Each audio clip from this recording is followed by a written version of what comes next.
May kaunalio, may kaunaliku, may kahiki, may kaulan. Hele mai o atue te atua. Hele mai e ku ahin atangaroa atani mahalo te atua. Una uhani kawa.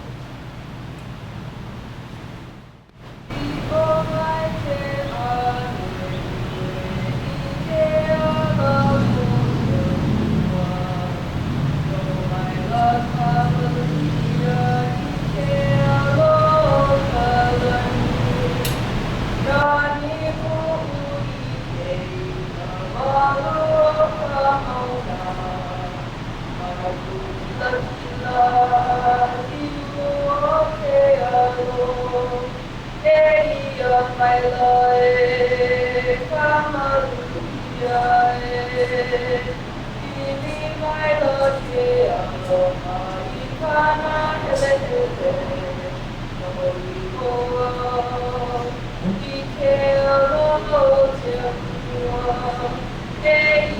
my life,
Mahalo.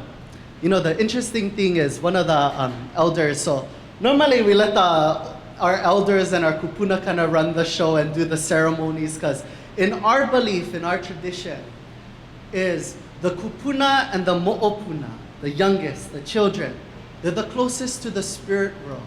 So they're the ones who can get in touch with the other side. But, you know, I was asked here by Pete and fortunately blessed by the elders that taught me, originally taught by quite a few number of kupuna actually, but the one that comes to mind is Maka'io, is particularly Kalani Su's out of Ke'anai, from the Ke'ualani and Koko line, for those familiar with the family lines in Hana and that particular region of Ke'anai. And one of the things for us too is those kupuna, those standing springs, they're the ones who flood us with the wisdom that allows us to nourish as if you're luckily selected by the kupuna, there's something called the puna hele, the one who continues the puna, the spring, the source that heles it into the next generations. So fortunately in my time, or unfortunate so, got blessed with being the puna hele of some kupuna, and able to do these things with their blessing, of course, and open these spaces. One of the things, and amongst other things in which we bring to this space when we think about how can you say no to peace, right? And there's this reminder that I had because one of my other mentors, Kumu Ramsey Tom, he teaches this thing called lua. Anybody familiar with what lua is? It's a Hawaiian combat art It's known as the bone breaking art because it's a serious skill set. You learn how to break bones. But the thing about conflict and the thing about war, should we say, is in Lua, before you can learn how to break bones, you need to learn how to heal them. There's no sense in taking something apart unless you know how to put it back together.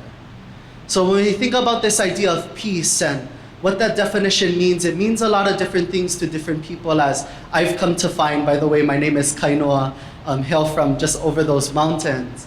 But one of the things in the definition of peace is it has different definitions to different people.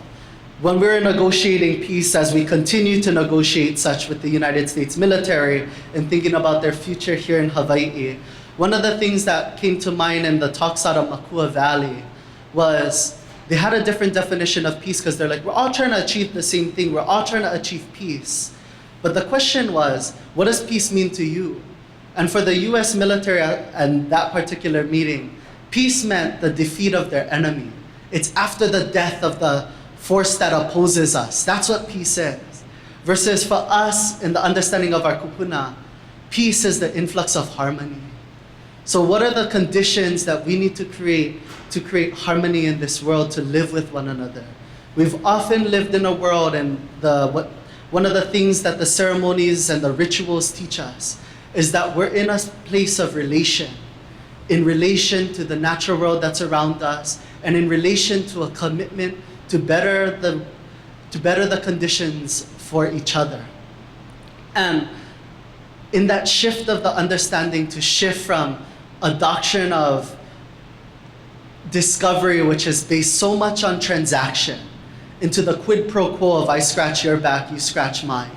How do we change the behaviors, and how do we shift how we all live together in order to create that influx of harmony? One of the things that I'm reminded about, that one of my elders always teaches me, he said, you know, boy, Hawaii is a place, it's not a race. It's a way of being, it's a way of living. To be Ha, the breath of life, to be Vai, the life-giving waters, and to be I, the supreme spirit that recognizes our spiritual connection to all things. So as much as at this time where it may seem like so much is at a distance, we have to remember it's the roots and the principles in which we're all connected, and to be connected again in the deep, as they say. So I really hope that some of this Ike Kupuna, some of the ancestral knowledge that comes forward, inspires each and every one of you to make this place better for those who are from here, and to continue to strive and lessen the distance and remind about our deeper connections at a deeper level, whether it's from the heart, from the spirit, to really shift the world. You know, they always say it's like, what can one person do? Well, I know a lot of great people and I can keep quoting them, so there must be a lot of good examples. So if 1% of the world can get us to where we are today in the conditions that we're experiencing, imagine if 1% in every community who is striving to do a little bit of good in this world and striving to change those conditions, to shift the behaviors we experience on each and every day, if that 1% remain committed. So if only 13 people in the history of Hawaii could make a committee of safety and get us to this particular place, imagine what a group of all of us in this room can accomplish if we put our minds to it. So leaving with that little inspiration, and as the elders tell us, it doesn't begin right. It doesn't end right if it doesn't begin right.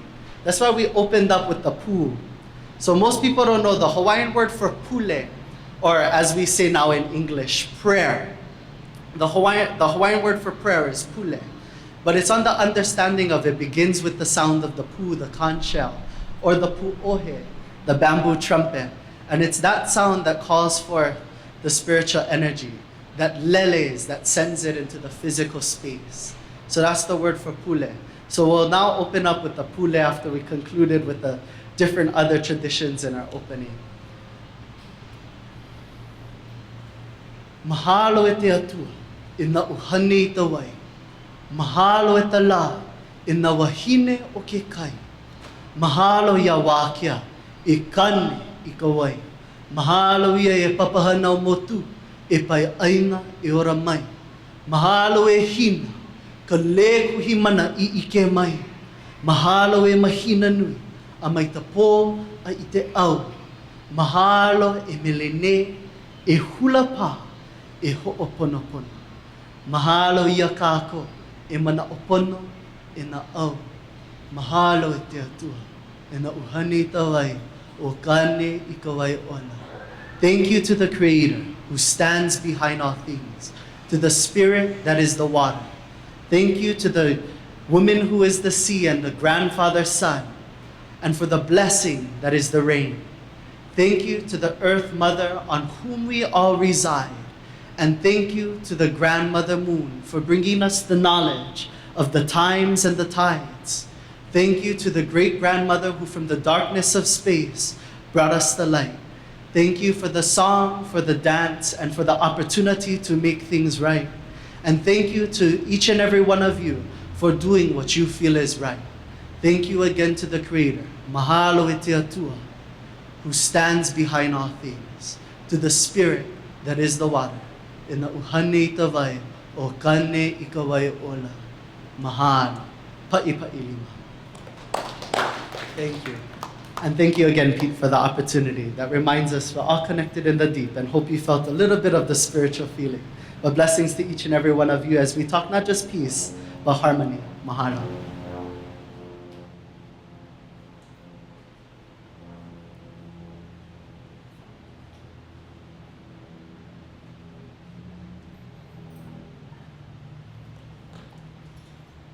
Chuganabira, Mensori Yotai. Aloha. My name is Joanne Yoshimori, and I'm a member of Jikoen Hongwanji. We'd like to welcome you today. And I start off by showing all of you this photo taken 68 years ago, in 1957, when Jikoen started our first IREI Nuhi, as our group traveled to Okinawa with our resident minister then, Reverend Jikai Yamasato. So we begin our program today. Mahalo.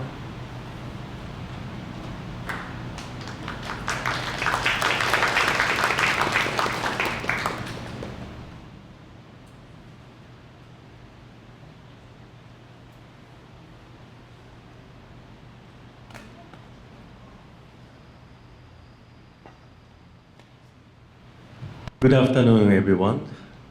Oh, as a minister, it's like a gathering in the afternoon is the first time for me. Usually 9 o'clock start in the temple, but so I had a very relaxing time this morning. Thank you so much.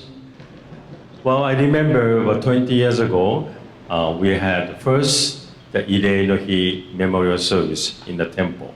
It was a small gathering, but we invited the survivors, Battle of Okinawa survivors, to share how they survive and how they have a very difficult time. Now 20 years, I'm so happy to open our doors to the public, community, the public. And look, everybody, all different people, different community, you came here to think about the war and the peace.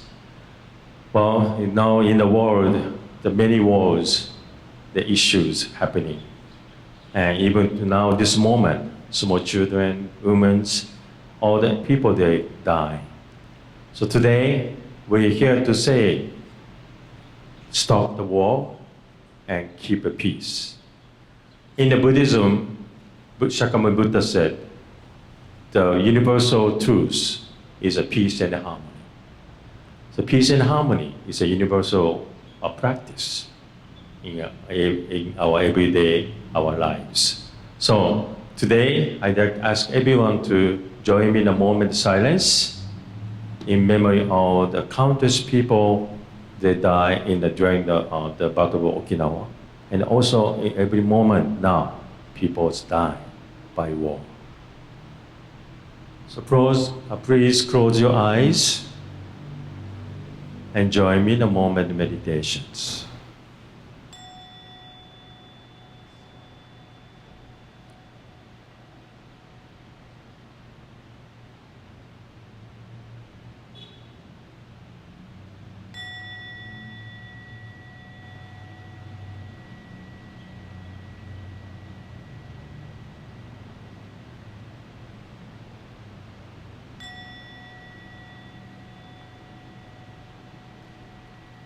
Let us walk together on the path of peace, embraced by the great compassion that unites us all.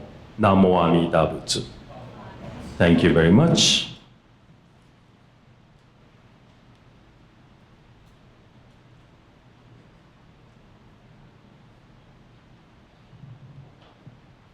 Okay, Haitai Gusuyo Chuga Navira, Wanne Sam Yaibin, Yutasarugutu Nige Sabira. So, aloha mai kako, my name is Sammy Kehara. I'm a member of the Hawaii Okinawa Alliance, one of the organizers of today's event.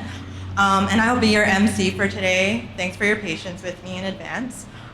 So today, as you all know, is IREI no Hi. It's a public holiday or day of mourning in Okinawa that's dedicated to remembering the Battle of Okinawa and its ongoing legacies.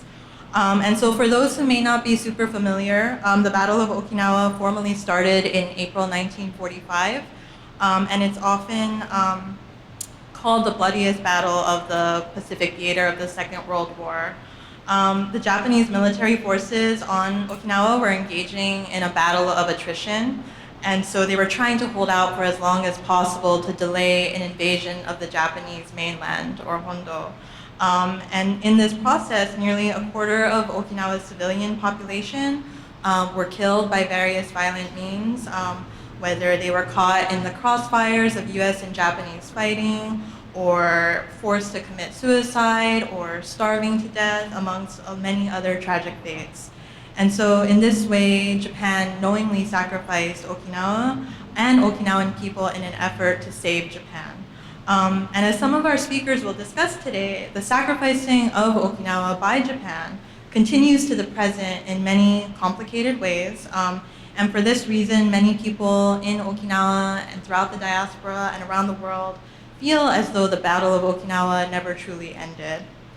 And so IREI no Hi translates literally as a day to console the dead. And so when we think of IREI no Hi, we're not only thinking of passive acts of remembrance and the facts of history, but active ways that we can honor our Uyafafuji or our Okinawan ancestors, and think critically about what our sukubun or our kuleana or our responsibility is today to them, to Okinawa, to the places we now call home, and how can we work towards peace together. And so we have a super exciting lineup of speakers and performances today. And as you all may have noticed, the event is being live streamed, so we have people from all over the world joining us. So, hey world. And it's being recorded, so we'll be able to enjoy the wisdom that's shared today and the performances shared today for a long time. And so before we dive into our program, I want us all to take a second to pause and say hi tai to your neighbor, and introduce yourself if you don't already know them. If you do already know them, say hi again. So go ahead.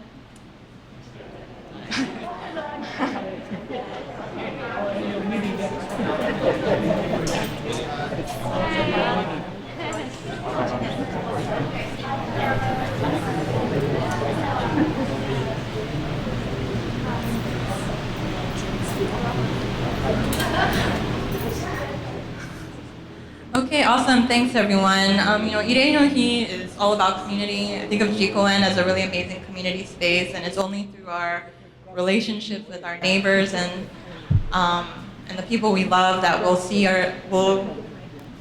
see through the difficulties of life that we face. And so, as you all may have guessed, we're going to be moving through some kind of heavy things today as we kind of reflect on war and imagine peace.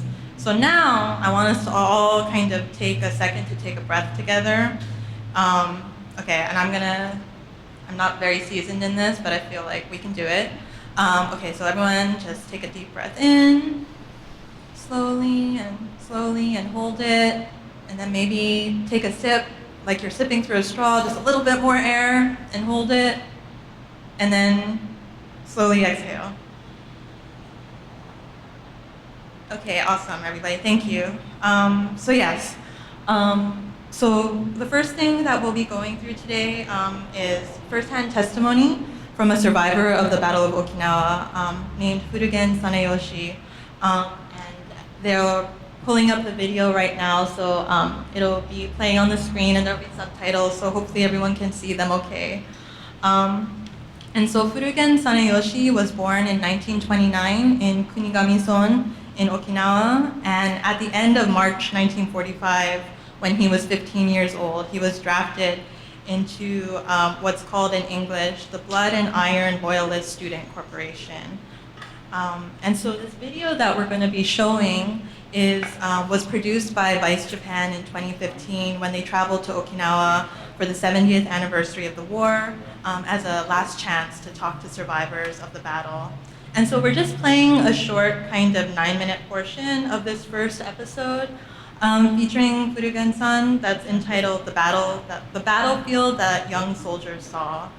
And so we chose this clip to emphasize not the historical facts of war and the numbers of history, but the emotions and memories, right, that haunt the present and that may stay with us. So okay. I was going to share this after the video, but now since we have a gift of this little moment together now while the video is getting ready, I did want to share that this was taken on the 70th anniversary of the war in 2015 and it's 2025, so we're now on the 80th anniversary of the Battle of Okinawa. And as I was kind of preparing to introduce Furugen-san's, oh, there we go. Okay, never mind. I'm going to share it after all.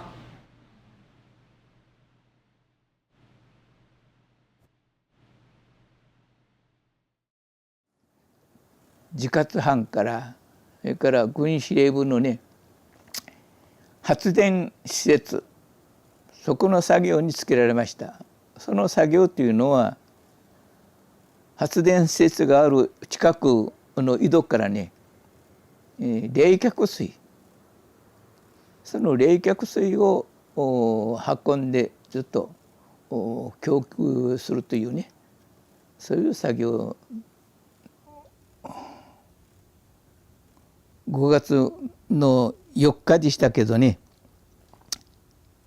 真夜中友人の西目君というのと2人で沖に水を担いで何回かね移動行ったり来たりしてドラム缶もいっぱいになったなということで暫時休憩しようとそのような会話を交わしてね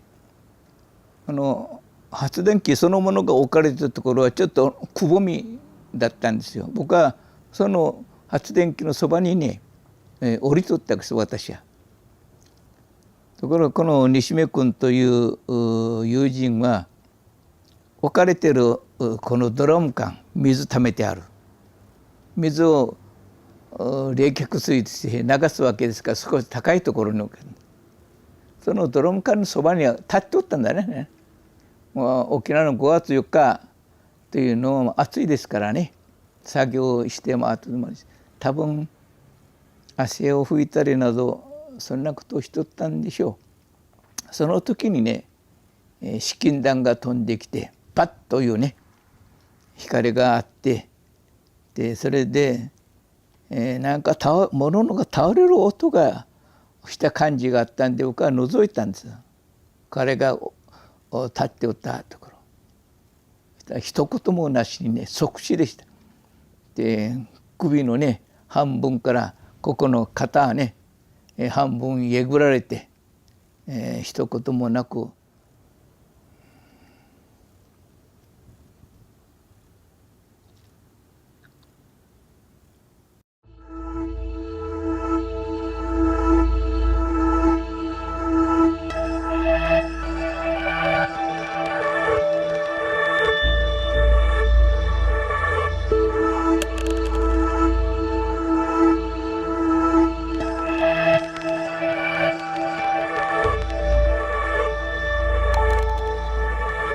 軍司令部は、敗退して5月の27日にね首里から沖縄本島南端の真振の方に移っていきます。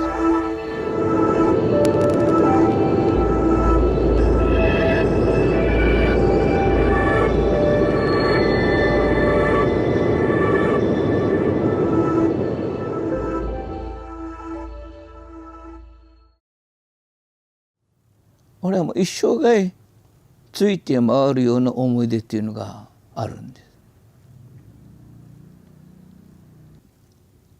農道にね、お母さんが倒れてるわけです。もんぺ服をつけているお母さんなんですがね、見るからにね、このもんぺ服そのものがパンパン腫れてるわけです。倒れて腐敗がね進んで、そのお母さんのね上をね、これお母さんが青森県に倒れていました。上をね、まだ歩けない赤ちゃんがね、もう何かに追われている形で幸せそうにね這い回ってるわけです。お乳を飲んでる赤ちゃんっていうのは 2,3 時間ねおっぱいをあげないだけども泣き出し求める、そういうあれでしょ。それを見てねみんな立ち止まったですよ。ところがもう誰一人言葉一つないわけね。出る言葉がないんですよ。みんな思いは一つだったと思うんです。この赤ちゃんなんとかならんもんかと。誰かが手を差し伸べないとどうにもならない赤ちゃんなんだが、自分たちは団体行動でしょう。立ち止まったもののね、そういう状況を見て、そのまま一言も誰もなしにまた立ち去ったんです。それね、もう戦が終わって70年になるでしょ。毎年ね、私は3月になるというと、地獄のような戦のあった3月というそういう月日が今年も回ってきたなというふうな3月から6月までね、今時はどうだったなということをこういうの思いにつながるようなそういうものが毎年繰り返してくる。その戦のことをね、思い起こすというと真っ先にねその赤ちゃんのことをね、思い起こすんです。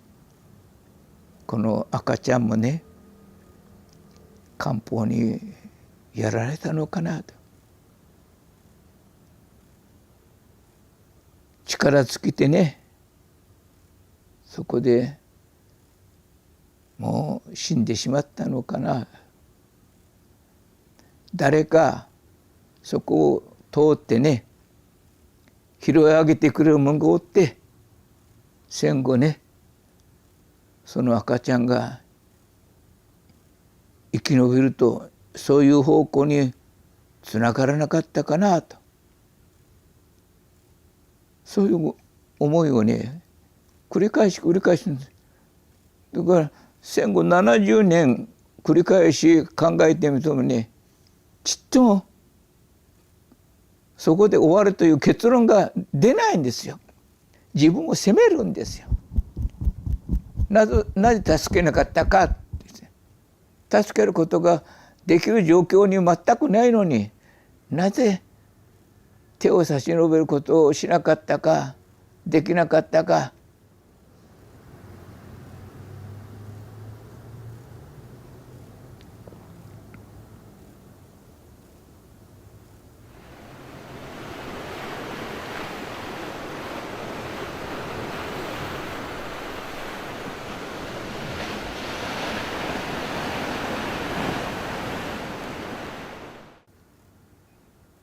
師範学校の野田貞夫という校長先生とね、井口という配属将校と小羽倉という最上級の3人がね、ひょっこりうちらが入り込んでいるこの岩陰の方も入ってきました。岩陰といっていうのも作られた壕などというものが何もあるんじゃないんです。サンゴ石灰がね海岸転がってるわけですよ。この転がってる隙間にみんなに潜っているわけで、そこにね、左手にね、すでに亡くなった人たちの犠牲者の名簿を書かれてる。すでにね、110何人命を失った。手にされながら校長先生は本当にね、心の底からね、この公開の念をね、もう絞り出すような形での話をされましたね。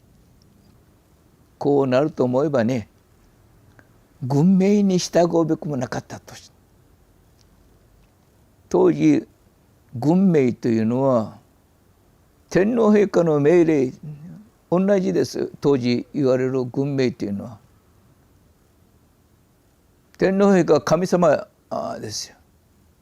神様にね、嫌味を言うとかね、立ち向かうなとかいうものも絶対に許されない。校長先生は最後の土壇場で自ら負っておった責任も考えながら公開の念をね、本当に気持ちにもう絞り出すような形でおっしゃった言葉だと思うんだが、軍の命令に従うよくもなかった。こうなると思えばね、せめて君たちだけでも親元に返しておくんだったというんです。で、たくさんのね、若者が命を落とした。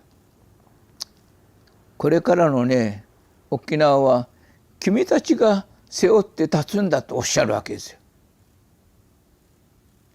そして絶対死んじゃいかんと、そのことを強調されるわけです。死ぬなよって、絶対死ぬなと。ところがこの校長先生は我々も一足先にその号3人でね出て行かれたけども、途中で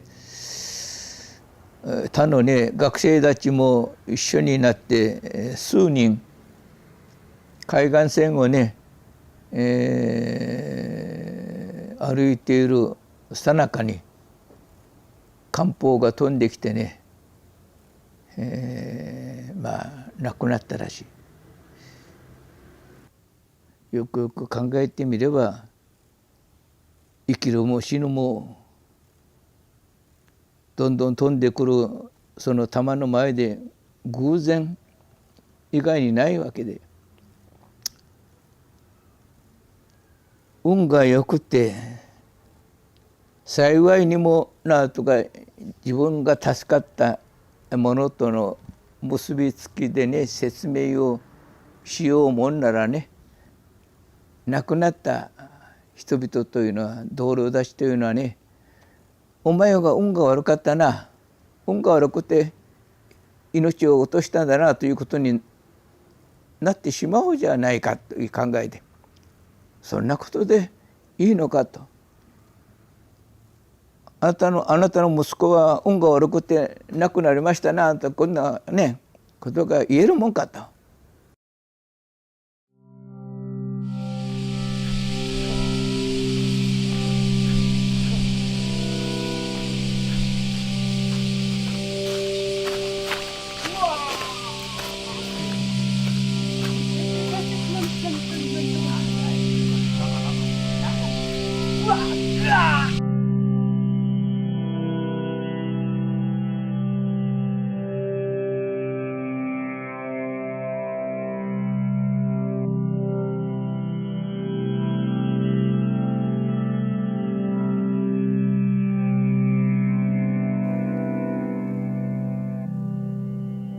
世の中が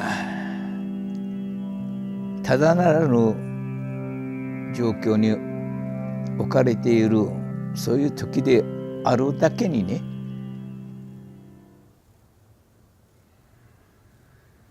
黙っておってはいかんよと。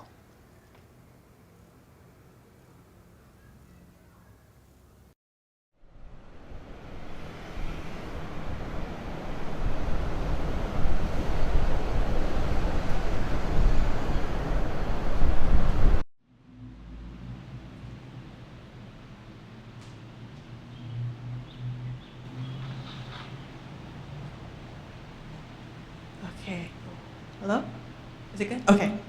Thanks, Jesse. So, what I was mentioning before we watched the video is that Furugen-san is still alive, and he was widely interviewed this year again for the 80th anniversary of the Battle of Okinawa, and he's 95 years old now. After the war, he had a long career as a lawyer and a politician working for Peace for Okinawa, and I just wanted to include a couple sentences from an interview he did this year. In the interview, he admitted that he was hesitant to be interviewed again because his memory is not, he's not as confident in his memory, but when the requests come in, he still does it. And he said that he decided to do it despite his memory issues because he still feels compelled to tell the stories of his friends who have passed away. And he said, direct quote, "As long as I'm alive, I want to do my best to tell the stories of my friends since they aren't able to themselves. It's not enough to just cry in their memory. We have to keep their stories alive too." Yeah. And so now we're going to slowly transition to the next thing. And so our amazing tech team, yay tech team, let's give them a hand.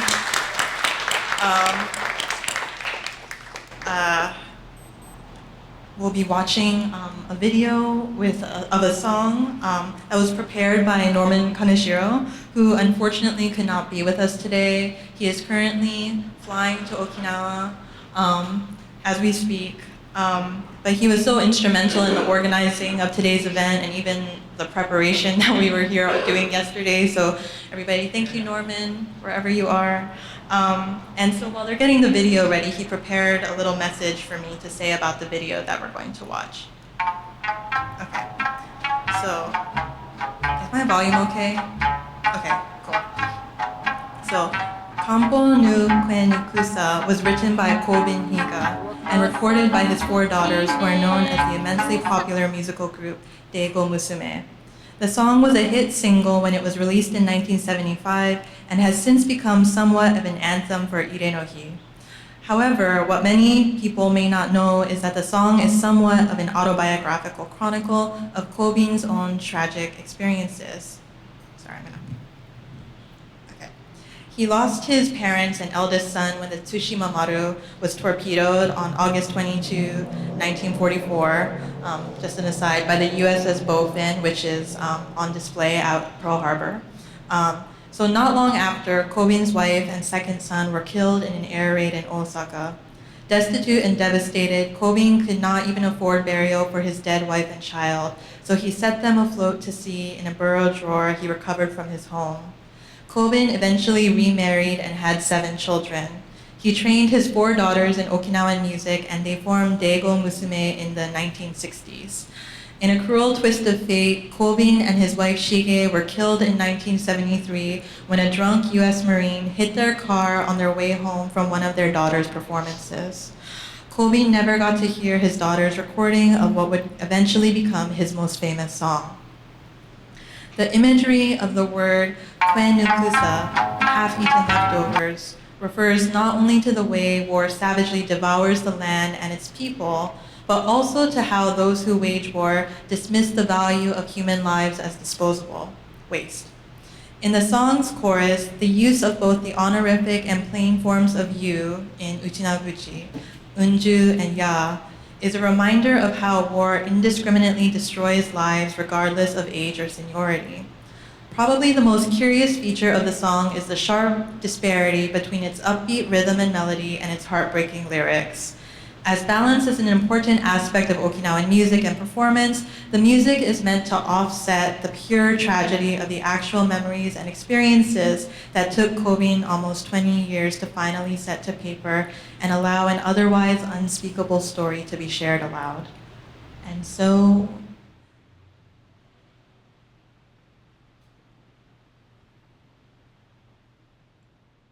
do we need a minute? Oh, we're good? Okay, cool. Roll.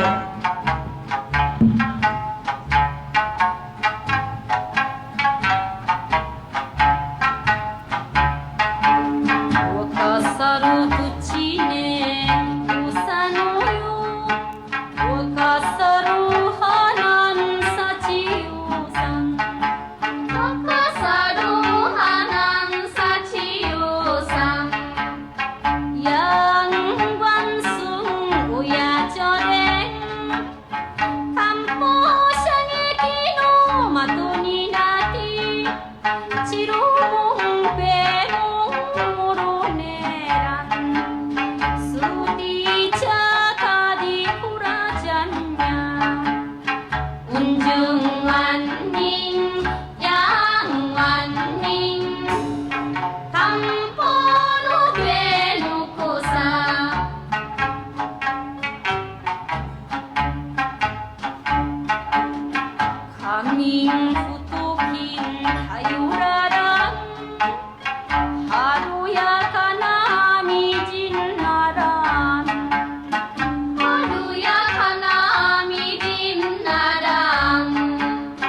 Okay, thank you again to Norman for preparing that video for all of us to experience.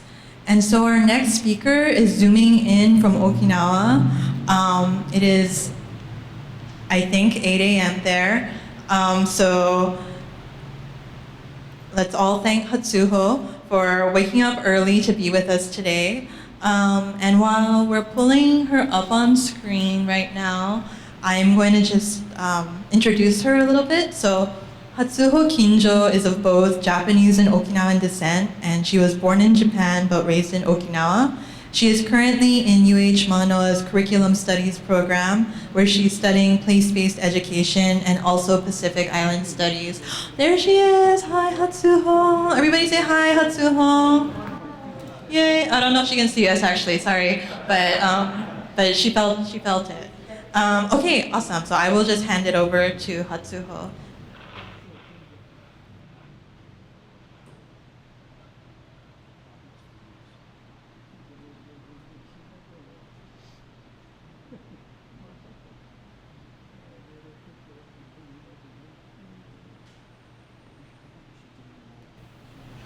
Perfect. Okay, we're ready.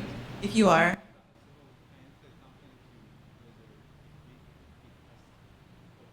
Okay. Hello, I'm Hatsuho from Okinawa. Can you hear me? Okay. Then, let's start. Hopefully, my screen is working. And also, I like to see your children around. When they had to wear me, Urasui Cultural Town, what is I was doing And today I'm going to talk about, my presentation is mainly our perspectives of young Okinawan generation who grew up in Okinawa. And this is also, is it? I can hear.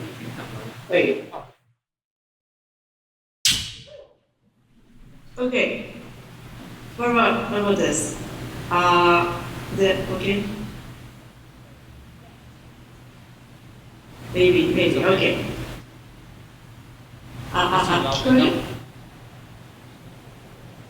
こえますか？大丈夫？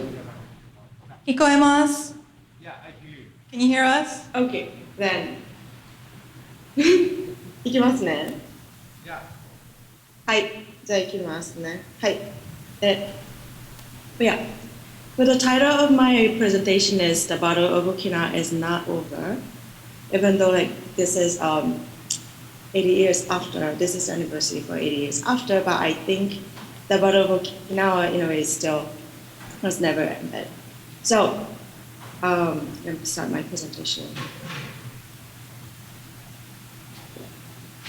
Okinawa through our eyes. We live within the legacy of Battle of Okinawa, the battle that for us has never truly ended. I'm from Urasoe. There is a military base called Camp Kinza. Ever since I was a child, I've lived with a quiet awareness.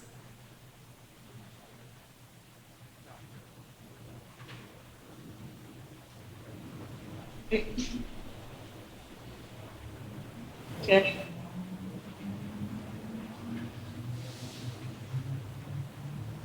I keep going. Okay, sorry. I took some time. Anyway,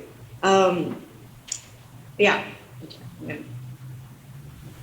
Right. So, I'm from Urasoe.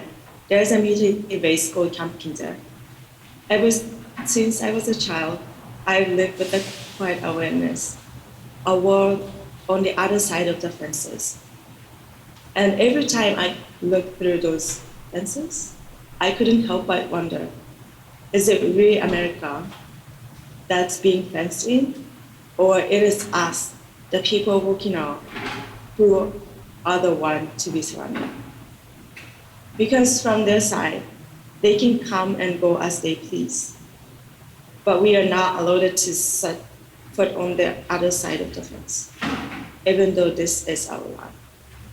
And Henoko, even now, even today, in this moment, people continue to sit in protest every single day. Without change, without pause, they show their will. And right beside them, as if to mock that determination, truck after truck dump soil into our precious sea. This is the Okinawa that Okinawans see. When I was in high school, I studied abroad in the United States. And the things that surprised me the most was the simple fact that there are Americans who are not part of the music. Because to Okinawa, America means US military. In other words, we don't know an America that doesn't wear a uniform.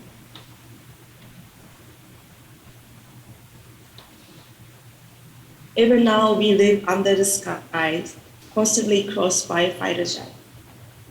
They come and go as they please, loud, fast, and completely indifferent. But of course, they are fighter jets. They don't hear us. They don't care about what we think. It doesn't matter if it's the middle of night or early morning. It doesn't matter if we are in the middle of happy moment or having quiet, important conversation. To them, none of that matters. They arrive suddenly with the defending role and shaking the ladders of our windows and walls, our lives. Always they come, as if to remind us that we are still living in the shadow. The sound, the vibration, the disruption, I feel it now, just like my grandfather and grandmother once did. The same sound they heard, the same sky that they lived. I still feel it today. It is a kind of abnormal reality, something people in the rest of Japan never has to worry about.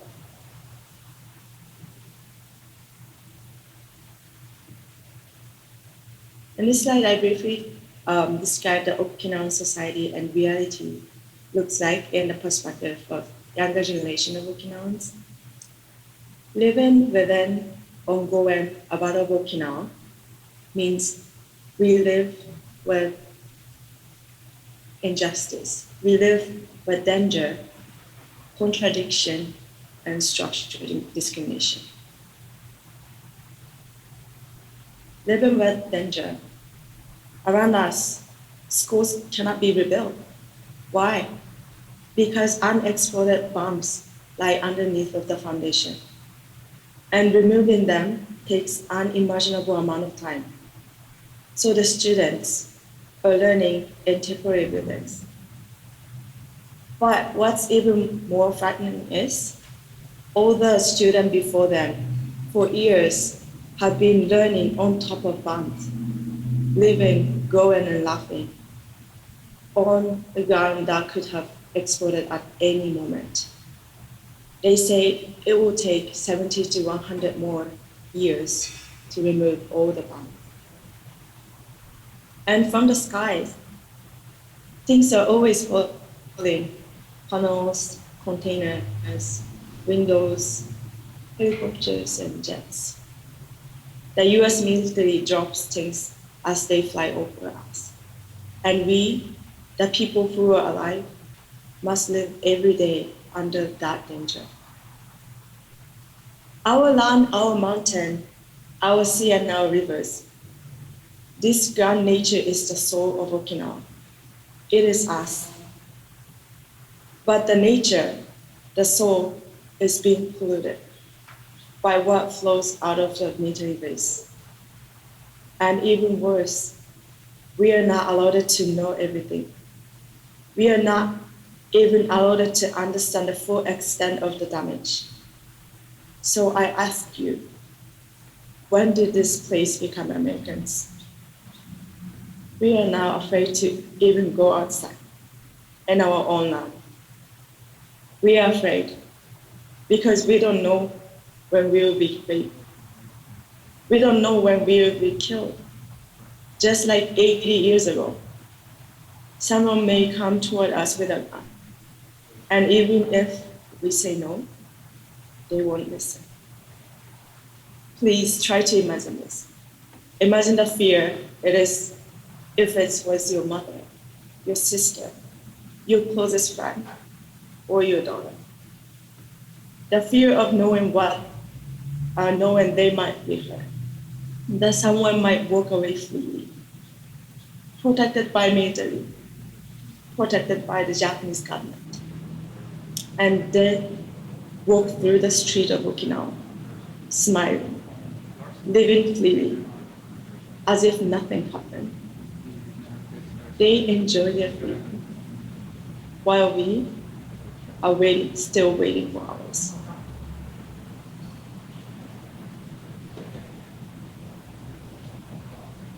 And to live within an ongoing battle of Okinawa means to live within contradiction. The very basis that cause us much suffering are the something that we cannot even talk, speak about in public. We cannot share our pain, our question, and our thought. To live within the ongoing battle of Okinawa is to live through the constant stream of contradiction and emptiness.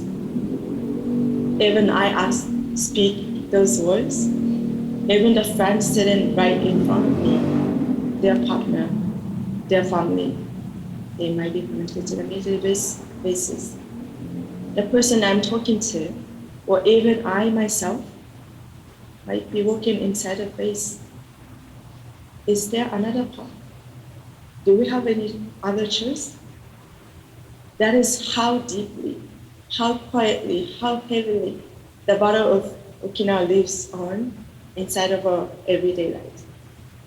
But to me, the greatest contradiction is that our generation, the young people of Okinawa, can no longer even imagine an Okinawa without US military bases. The Battle of Okinawa has entered so far into the depth of our heart, and it has stolen even our imagination.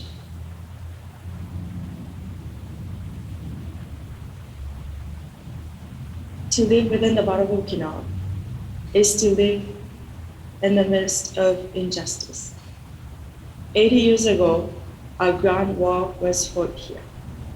Okinawa was used as a disposable stone, sacrificed for the sake of Japan.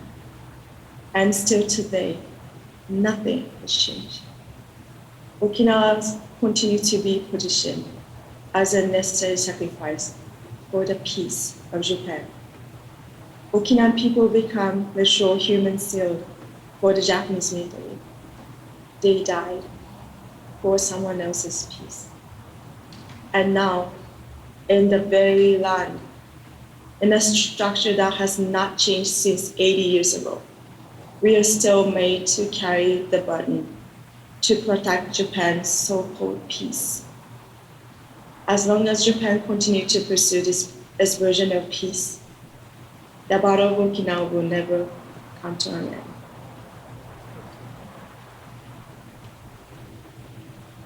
As long as the bases remain, those fences will keep reminding us.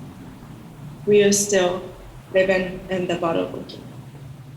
Thank you.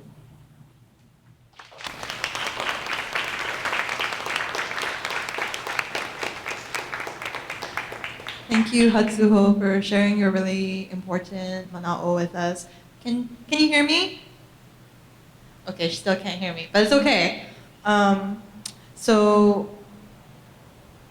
one thing I wanted to share, though, which is really cool, is that Hatsuho is learning a lot about Aina-based education from a lot of great Hawaiian kinds of community groups and organizations, and her goal is to take that back to Okinawa so that a younger generation of Okinawans can connect with their Aina and their vai and stuff. And so I think that's one thing to feel hopeful about.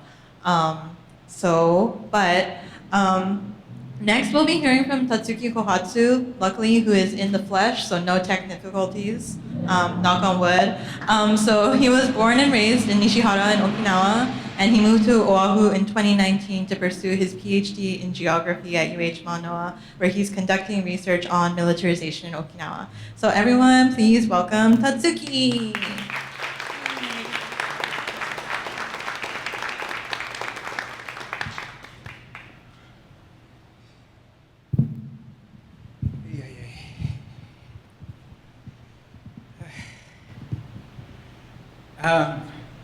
Thank you, Sam.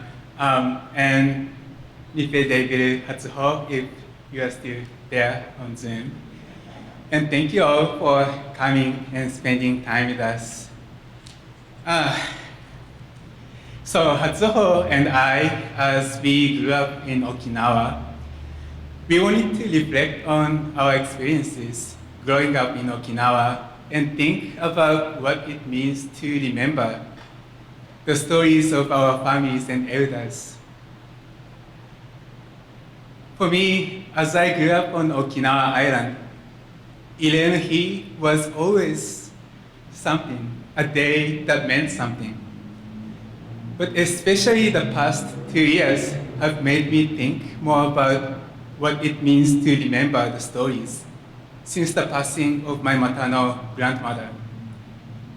A conversation I had with her still stays with me. So 2 summers ago, I was back on Okinawa Island. So I went to see grandma with my younger sister. As we entered the house, we found her sitting on the couch. So I sat in a chair by the window and my sister on the couch next to grandma. Grandma quietly pointed out a pile of newspaper articles. Those were about Battle of Okinawa. She had started to collect these articles to show her children and grandchildren. She said that it was always very difficult for her to talk about her experiences of the war because it was such an incredibly difficult time to go through. But seeing other people sharing about their experiences and seeing what was happening in Okinawa at present changed her mind, grandma said.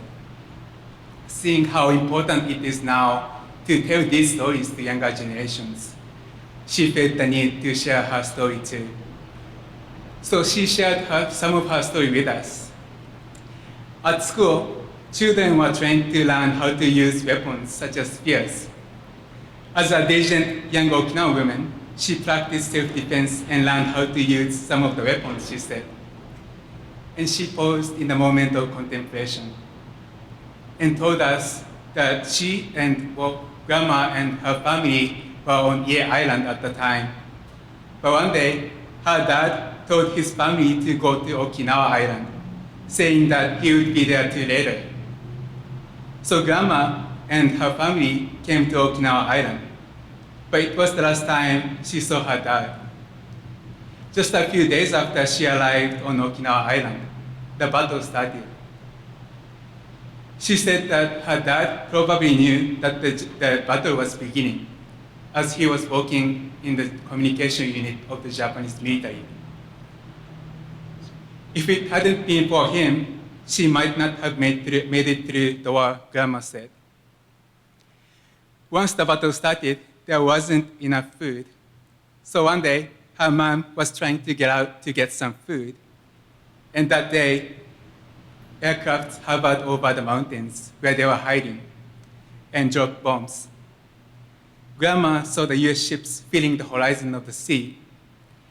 And while all that was happening, the Japanese emperor and government kept saying that this country would never be defeated. And this battle was to protect the nation. As I listened to grandma, I turned to my sister, who was also there, to listen to her. And I wonder what was going through her mind. And I still think about what grandma wanted us to remember and what she wanted us to think about. As we left grandma's house, an osprey was flying over the city. It was a reminder that growing up on Okinawa Island was also to live with the US military presence. We constantly hear that this is the only way Okinawa is an important strategic site. So the 15% of Okinawa Island is still occupied and used by the US military, because this is the only way. This is the only way, despite the fact that people are not safe to drink water. And the US military continues to deny the request to even identify and determine the cause of water contamination. This is the only way, despite the fact that sexual assaults by US military personnel continue to take place with protection for the military personnel, but not for those who are subject to the sexual violence. This is the only way where more destruction is being done to Ora Bay, an important ecological cultural site. And it goes on despite over the decades of opposition and reported infeasibility of the construction of the new US military installation at the bay. And this is the only way where more destruction is being done to other islands, such as Guam, and Hawaii for the transfer of the military personnel from Okinawa, as they describe it to be the reduction of the burden for Okinawa. And this is the only way the militarization of the Ryukyu Islands continues now with the deployment of Japan self-defense forces to islands of Yaeyama, Yonaguni, and Amami. This is the only way where you would wake up to a missile alert at 5 in the morning, thinking where you'd go and where you'd hide your children, even if it was just for a precautionary alert. And this is the only way where you would constantly worry about the possibility of evacuation, where you can never be sure if you'd be able to return home, or you'd have financial support to live somewhere else, or even to stay with their families. And just to be clear, these are not the things in the past, but the things that continue in Okinawa. Militarization causes violence to bodies, lands, and our relationships to each other. The violence masked in the idea of this is the only way. Okinawa is a strategic site. But as I think about Grandma's story and now thinking about what's going on in Okinawa, I have to ask if this is the only way. And what does it mean to say that this is the only way for our next generations, for more life to come? And as I reflect on her story and ongoing militarization in Okinawa, I cannot also help and think about what's the ongoing militarization, how the ongoing militarization continues to affect Hawaii, Guam, and other islands in the Pacific.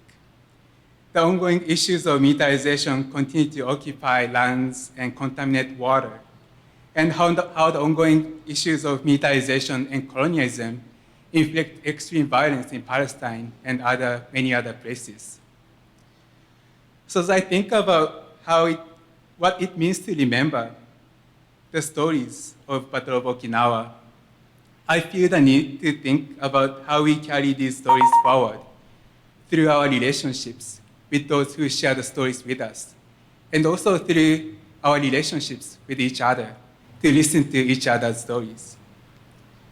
I think it opens up more space for more conversations to ask if this ought to be the only way, and if we can imagine our places being more than just merely the strategic sites or sites of violence. As I reflect on the stories of my families and elders,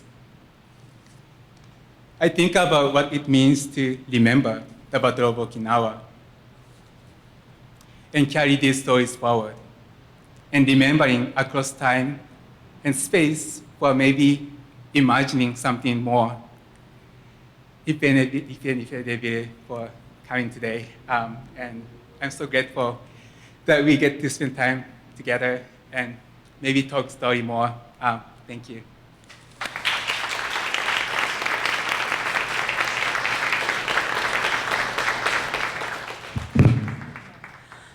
Thank you, Tatsuki, for your really powerful reflection and for bringing your grandmother and your sister into the space with us today. Okay, so we started a little late and we are gonna go over a bit. I'm very sorry, everyone. But it's okay. So obviously, if you need to get going because of time, we completely understand. But we would love for you to stay for the full program. And so, okay. I have it in my notes, so I'm just gonna say it. I think for everyone here and everyone tuning in on YouTube, it would be good to take I wrote 10 seconds, but now it's gonna be 5 seconds. We're gonna take 5 seconds to stand up and stretch. So we've been sitting, we've been listening. Just take 5, 4, 3, 2, 1. Okay, that's it. That's all we have time for, unfortunately. But I hope, yes. Okay, so next up we have Brandon and Jesse will be performing a song for us. And so just really quickly, Brandon Ufukusku-ing is a fourth generation Uchinanchu, born and raised in Hawaii. He grew up with Okinawan identity, but it was really when he moved to Okinawa and lived there from 2009 to 2014 that his eyes were open to what's happening there and what it really means to be Uchinanchu. And so now that he's back home on Oahu, he continues to advocate for Okinawa through Uchinaguchi language, music, and other social issues. And joining him is Jesse Shiroma from Hilo, Hawaii, an active member of the Hawaii Uchinanchu community participating in music and martial arts. He's invested in perpetuating and preserving our shared history and the memories of our Uyafafuji as an archivist at the Hawaii State Archives. So thank you so much, Brandon and Jesse, and please take it away.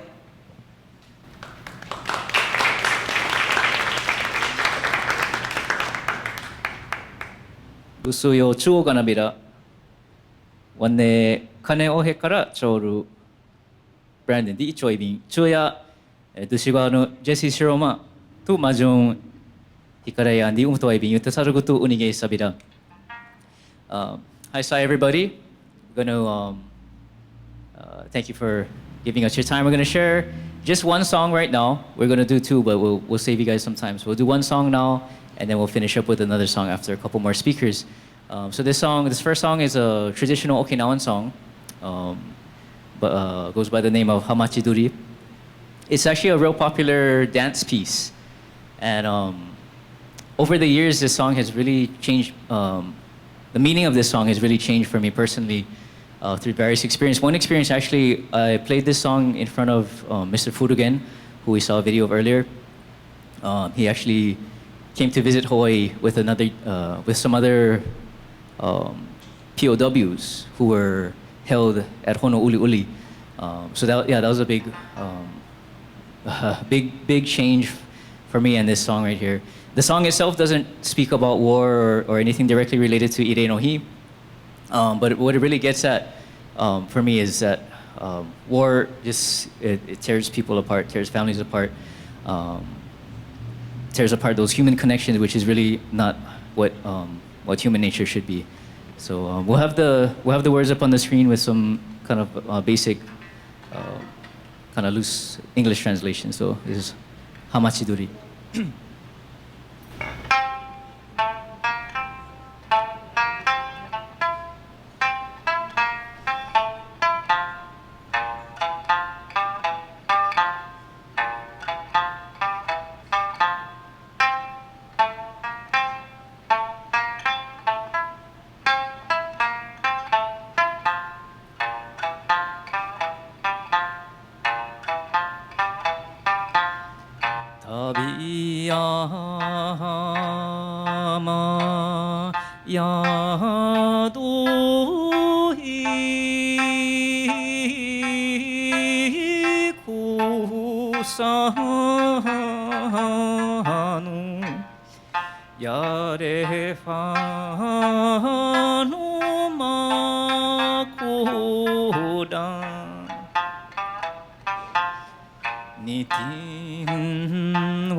ださ地上や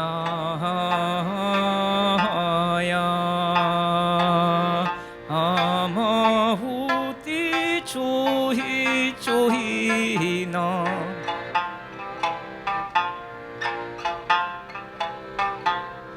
時計や膝見て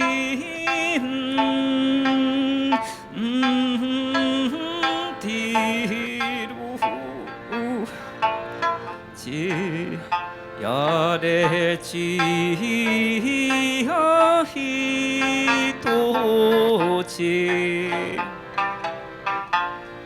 あまんながみよだ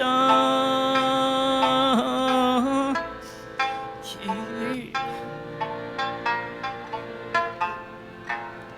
やれ世の空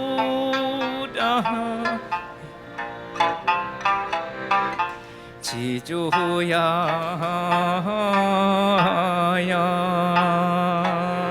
雨降ってちょいちょいな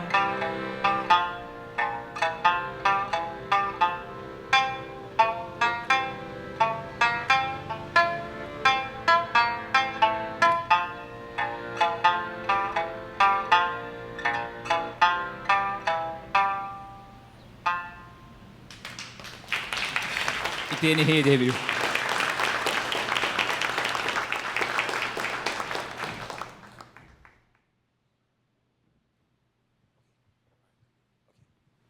Aisai It's live here. All right. I'm Wanne Pete Shimazaki, Doctor Jikoen board member. Welcome you all here.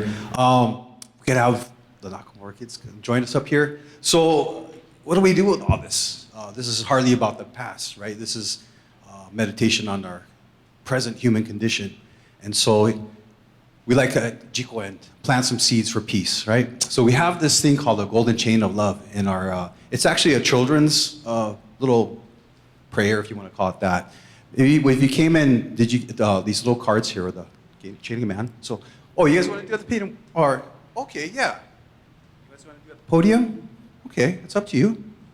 I'll hold the mic for you guys. Or you want to come out here in the front? Okay, why don't you guys come over here? Yeah, that's why I was over here. And I'll hold the mic for you guys. You guys hold the mic for you. Oops, sorry. Okay, you guys. Okay, so they're going to lead us. This is something we do every Sunday morning, most Sunday mornings at 9 a.m. Everyone's welcome to join us.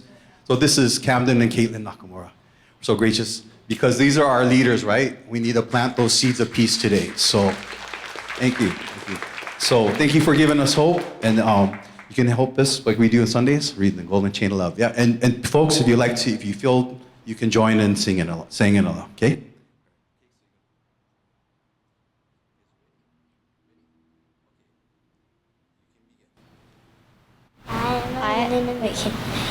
Say no.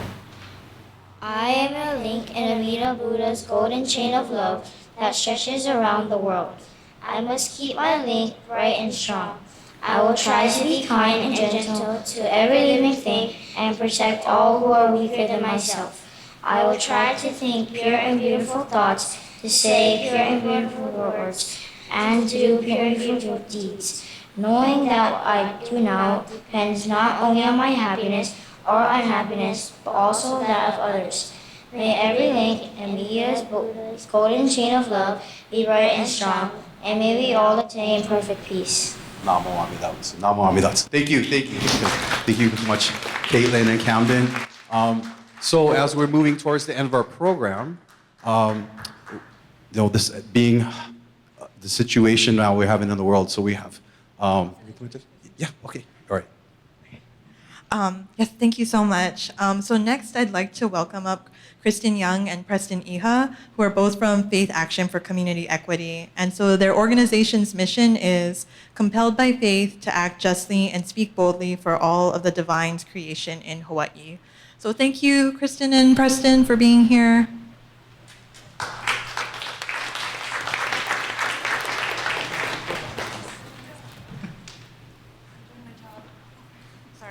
Please, extra one.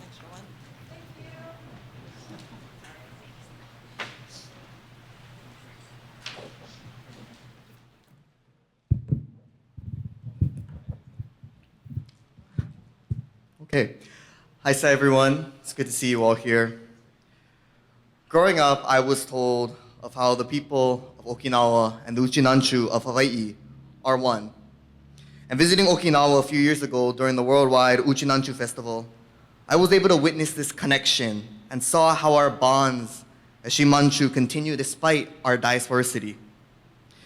But what I also saw were the demonstrations and the frustrations of an occupied people seeking liberation from US militarism and Japanese imperialism. I'm going to be speaking a bit more from my perspective, again from Faith Action, but also just having grown up and being a part of the Christian tradition. And integral to the Christian witness is the belief that every individual bears the imago Dei, the image of God. The recognition of this inherent divine image thus informs how we ought to live and be. The way we treat others in love or in hate is how we treat God or the divine. The Battle of Okinawa, as well as the imperialism that the Okinawan people experienced prior to and after the war, was in complete disregard to the image of God within the Okinawan people. The forces that sought to control Okinawa fractured relationships between us created beings and therefore between the oppressors and our God. But as for those who suffered at the hands of the violence, conquest, and death, they sought an alternative, which, according to our Christian tradition, brought them closer into the heart of God because they sought peace and love. Another critical Christian teaching is that of the calling, referring to God's voice leading us towards God's intended destination for our individual and collective lives. Family, for us, especially for Uchinanchu, our calling is to join with our relatives in their struggle for liberation and the pursuit of peace and beloved community. But this is not intended to be the work of an individual. It's the calling of the collective to action. Through our various organizations and partnerships across ethnic, cultural, religious, national, or any other boundaries, we take the lessons passed on to us by our forebears and commit ourselves to one another. We commit ourselves to ending oppression and seeking liberation for all peoples from these Hawaiian islands, which likewise remain occupied, to our ancestral home of Okinawa. From rejecting the US empire's violence against Iran to seeking freedom and justice for the Palestinian people. This is more than politics. This is about recognizing that the faces of those who have been shot, bombed, beaten, tortured, and dehumanized reflect the same God that you and I do. And I won't pretend that the path to which we have been called, at least in our Christian understanding, is an easy one, or that we will even see this destination in our lifetimes. But what I am confident of, inspired by the hope of my faith and the spirit and determination of the Okinawan people, is that in the end, we will win. All of us who have committed ourselves to liberation, justice, and healing, we will win. The path towards peace is perilous, but it is anything but solitary. And as we commemorate the 80th anniversary of the Battle of Okinawa, I look forward to that future when our people and all peoples are finally free. Mahalo.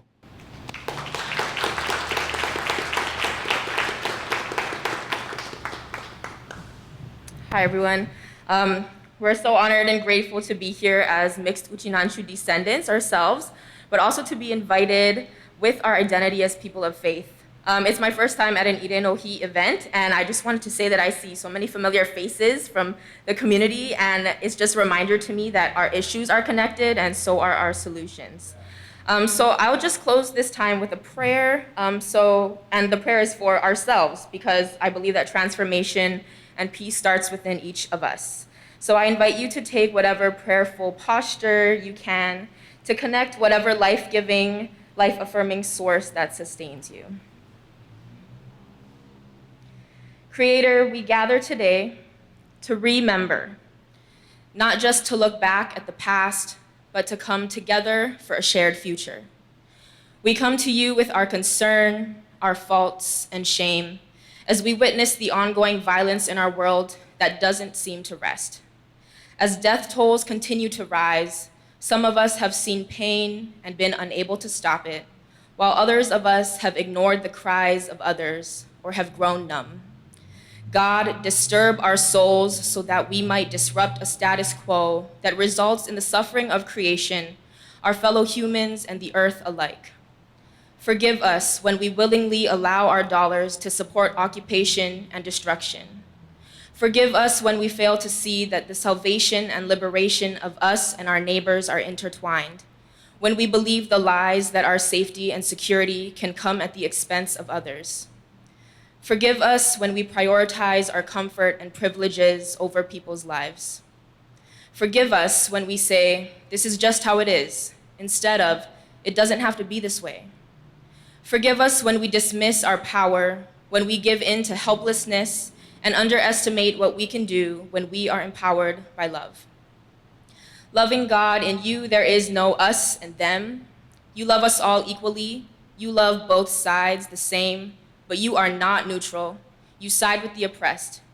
Give us hope in this, that your might is not shown in military force or in the control of land and resources, but rather in the planting of seeds amidst bombs, in the smiles amidst destruction, displacement, and dispossession, in people's care for others, even when they themselves are in need of care, in the will to live despite every obstacle imaginable. God of peace, help us not to fight each other, but rather to confront the systems and ideologies that uphold supremacy and require us to be divided. We know that true peace requires justice. Do not let us be content until all your people can live abundantly as you intended. God, be with us in our grief and joy. Let us feel the heaviness of each life stolen, and let us continue to delight in the wonders of life, knowing that all people deserve this. Remind us that we are not required to be miserable in this broken and hurting world, but that you require us to act justly, love mercy, and walk humbly with you. Transforming God, we are desperate for change. Help us to learn from the past. It is easy to repeat cycles and get swept up in the ways of the world. Help us to discern which voices and actions are of you, of love. Open our hearts and minds so that we may be transformed and in turn take part in revealing your kingdom here on earth. Amen. Thank you.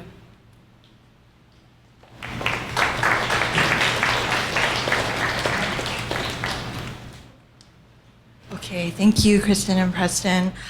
So when you all signed in or walked through, you may have saw that we are accepting donations for an organization called Buy Now, a small grassroots hui that funds water and other needs to be purchased and distributed in Gaza. And so we're really excited to have a member of Buy Now with us here today, Jordan Nakamura, who's going to say a little bit more about their work. And we're hoping to put the QR code on the screen so that if you all feel so compelled to, that you could make a donation to support their important work in Palestine. So thank you so much, Jordan.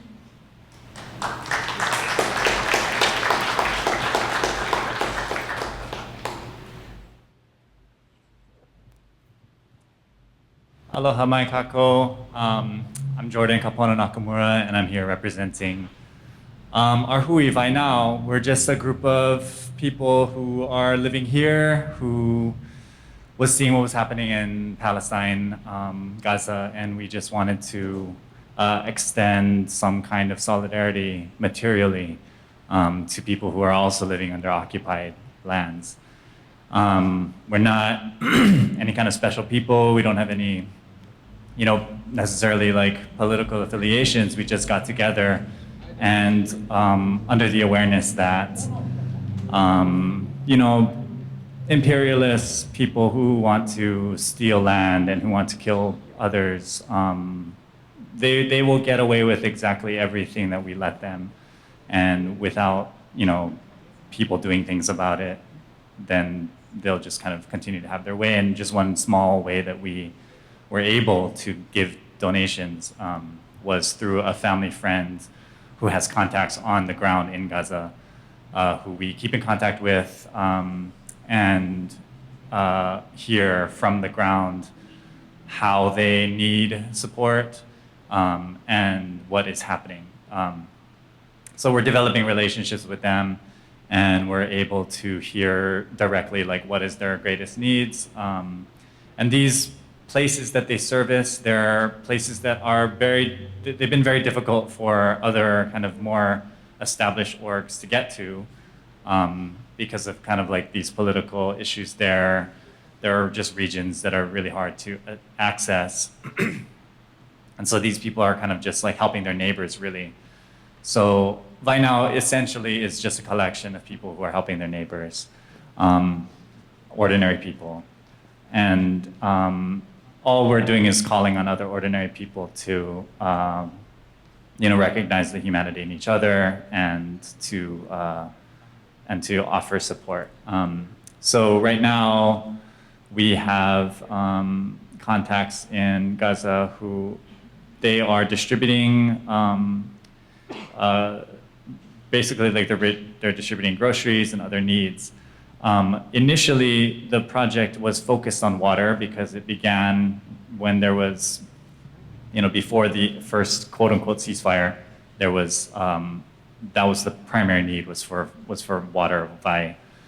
So Vai now means water for you, and it's just to kind of like draw this pilina and to acknowledge that Hawaii, as we are always talking about, right? Water is life.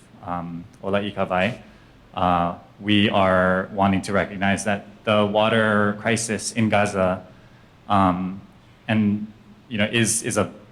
it's a man-made crisis. It's not the drought there, the famine there is completely arbitrarily created by Zionist, imperialists, and the starvation, the mass starvation of the people there is completely manufactured, and it doesn't have to happen. And as you know, there's aid trucks from virtually every country on earth waiting at the gates and are not being allowed in because of primarily the efforts of the US and the Zionist entity in Palestine to prevent that aid from getting in. And so right now, we're going on like the 5th day where the Kanyunis municipality has lost fuel, so it cannot provide water services for like over 900,000 people. And that was the main focus, right? Like the water. Since then, we've had the fortunate ability to build some relationships, and this is all credited to the people that are on the ground in Gaza, our ground team. They've been making relationships with folks, who were forced to flee factories full of winter clothes. And as you are aware, the winter that sets in during kind of our summer, it really endangers literally the lives of the children. So we were able to see a winter clothes campaign, because when you're a refugee fleeing, you do not have the ability to carry with you all of the clothing that you would need to survive the winter conditions. And so we were able to kind of get funding to provide winter clothes for children. We were able to fund a distribution of groceries.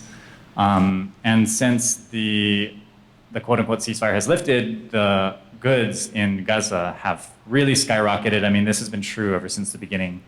I think the last I checked, it was like something like 17 USD was for like a single small onion.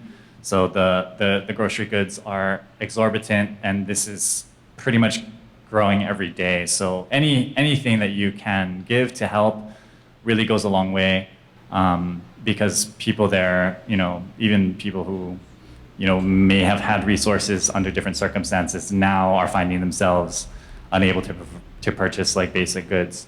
And so this is the QR code for Buy Now, and it leads to our GoFundMe page. Since the Trump administration has done some crackdowns on Palestinian organizing, a lot of our crew has removed our personal information from this campaign to provide safety. So you will not see like my name on here or anything, but it can be found through just typing in Google or any other search engine that is not supporting the Zionist entity, Vai Now, which is just WAI space NAU. And that should lead you directly to this GoFundMe page. Pretty much it's like the first couple hits. And we are accepting donations through that. We also have another member of our Hui, Auntie Barbara Altimus, who's here, and she's been super instrumental in helping out. So you can talk to either one of us after if you want more information. I know I'm only having 5 minutes, but yeah, so thank you so much for just bringing your support and your, your thirst and your work for peace here and for thinking about the people of Gaza. And just one more thing, I'm currently on a hunger strike right now, or not a hunger strike, but a solidarity fast for 6 Chicago members of JVP Chicago who are on an indefinite hunger strike until the siege of Gaza is lifted and the US stops funding Israel. And so I will not be able to partake with you in this delicious like food after, but just as you pray, as you keep people in mind, keep Gaza in mind, of course, and all of Palestine, all of the West Asian kind of like folks who are receiving the brunt end of imperialist violence, but also those of us, who know and who are putting a physical manifestation of our protest, and just be thinking of these people in Chicago who are on a hunger strike in solidarity with Gaza. Thank you.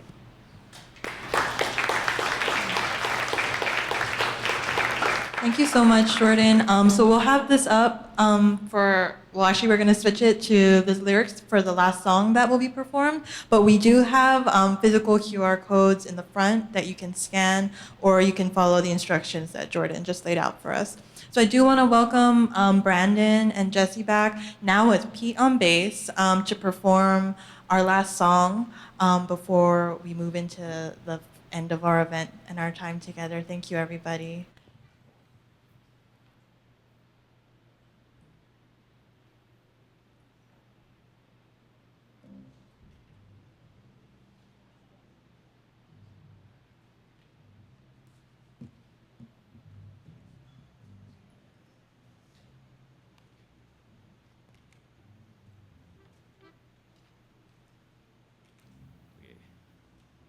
Test.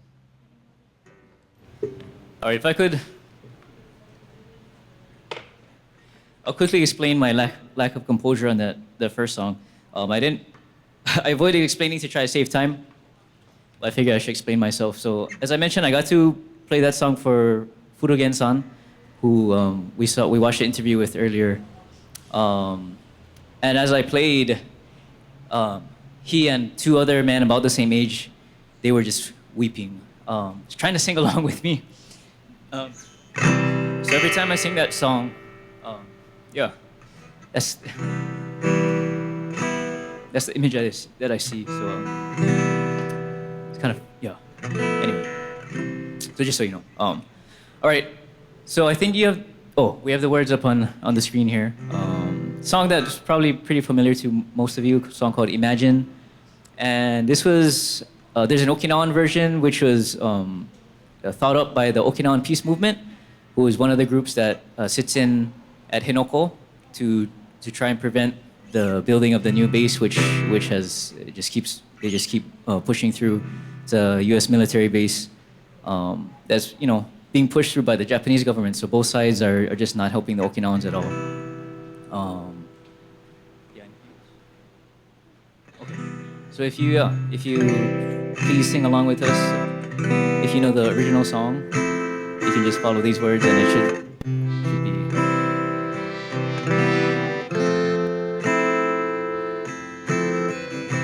Imagine there's no basis It's easy if you try. No fences to divide us, no warplanes in our sky. Imagine all the people living for today. Imagine no more armies. It's not so hard to do. No people trained for warfare, just folks like me and you. Imagine all the people living lives in peace. You may say that we're dreamers, but we're not the only ones who dream of peace for Okinawa, a world without war guns, no poison in the water, the way it used to be.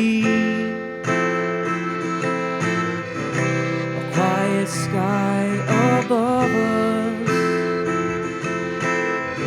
below rich coral reef. Imagine Okinawa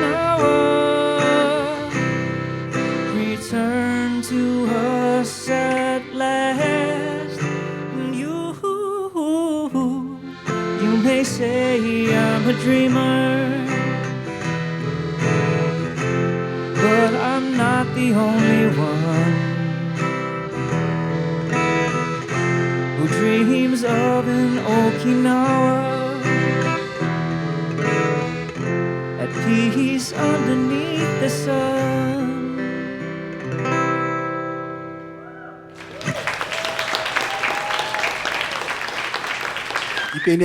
Debidu, everyone.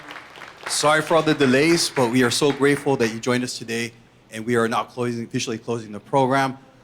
I had so many acknowledgments to give and so little time. But first, let's give it up for the Jiko and Ohana that just helped provide so much food for you folks. I gotta point that out. So before you leave, don't let that food and aloha go in vain, and please fellowship, eat, talk story, or just grab and go if you got it. No shame, okay? And then I wanted to thank all the hoa, that's just the hui that helped organize this, but we don't have time. There's a lot of folks here, but a lot of hands went in this. What I want to do is close in the interest of time and noting that how we close now is at Jikoen we offer shoko or incense. Okay, so we are now wrapping down the program. Sensei's gonna start us off, and folks who want to offer incense, the gesture of peace, you're welcome to. There'll be a line over here, and then after that, please grab food, talk story, and again, ipe ni hebidu. Thank you, everyone. We'll end this program with incense soaking and fellowship, food, and aloha. Aloha, everyone. Mahalo.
弱き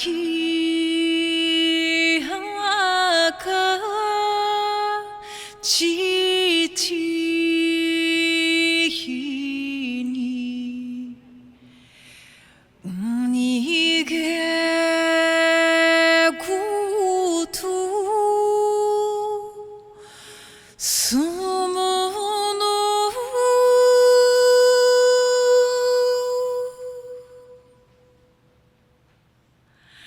みまんとてうたびみそりみるくゆのゆがふあがいてたさんさんと手のひらに浮きて流れゆる自由のたまに見るくゆのうにげちちあがり赤と闇の夜照らち歩む道照らちたぼり見るくゆのとろ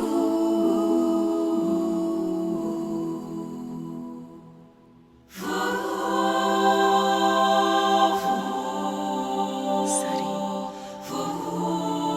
弟がなし弟がなし今日のよかる今さるいなたちだちしちゃびことに波かじんたたことにみまんとてよたびみそうり弟がなし弟がなし冬の森星に無番ことや羊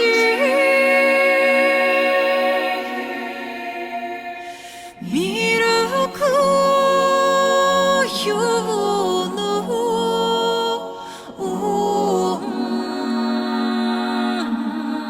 け見るくゆのゆがふ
Thank you so much. I just short announcement. Jikoen Hongwanji established in 1938.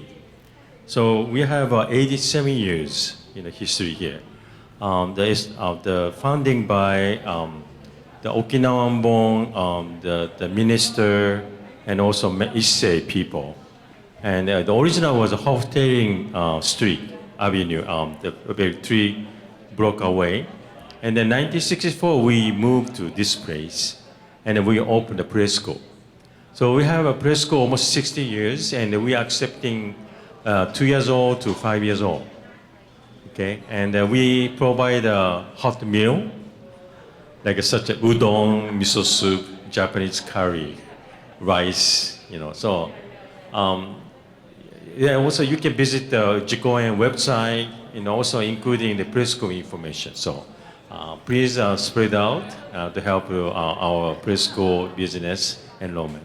Thank you so much, everyone. Thank you.